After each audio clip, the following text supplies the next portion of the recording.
মেয়েরা নরম।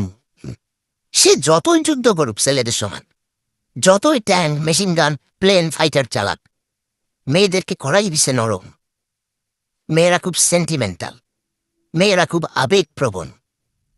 এটা মেনে নিতে হবে। তো যারা সেন্টিমেন্টাল বেশি তারা নড়ে যাবে, তাদের মাথা গরম হবে একটু আগে। সংসার করে কে? অফিস থেকে এসেও রান্না করে যায় কে? সে হচ্ছে এসে কে যাবে? মা, স্ত্রী। স্ত্রী বাচ্চাদের দেখতেছে কে? অফিসে যাক আর না যাক, মা, স্ত্রী। তোমাকে দেখতেছে কে? আমাকে তোমার বউ। যেই যাই করুক না কেন, বেশি করতেছে কে? ঘরের গৃহিণী।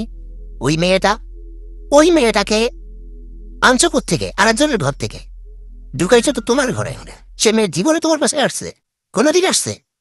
তুমি বাহাদুরি করো, তুমি যোগদা সাজো তোমার পার্টনারের সাথে, তাহলে সংসার ঠিক হবে কি করে?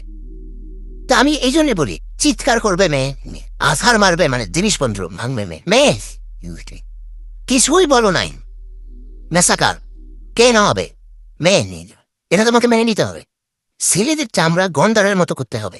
তুমি দেখো না, চুপ করে দেখো সারাদিন ওই মেয়েটা কি করে, চুপ করে দাও, সহ্য করো, সাউট করবে না। আমি তো হাসি, ও যখনই গিন্নি ও চিৎকার করে চাষাবাই শুরু করে, তখনই আমি জোর করে স্যার চেপে ধরি। শেষ, ফিনিশ, সাথে সাথে খতম। সে বাচ্চা হোক, আমার বাপ মা হোক, ইভেন আমার শ্বশুর শাশুড়ির সামনেও। আমি এইরকম মানে ওই প্রচলিত ট্রেডিশনাল সম্পর্ক কখনো মেনটেন করি নাই। শ্বশুর শাশুড়ি আমার তাকে বলবো তুমি বউ করো, মাথা নত করো, আর তার তাকে আমি যোদ্ধা, আমি বীর।